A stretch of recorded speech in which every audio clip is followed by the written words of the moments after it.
Hello guys, চিংড়ি মাছ মামি রান্না করে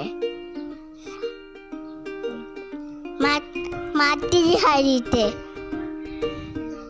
আর মামি এখন সুন্দর করে চিংড়ি মাছগুলা মামি এখন সুন্দর করে রান্না করছে, তুলে নিচ্ছে।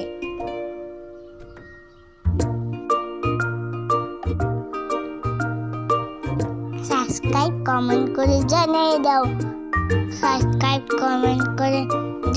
দাও, আমাদের ভিডিওটি কেমন লেগেছে। রান্না করেছিল, সুন্দর করে খাবার বানিয়েছে।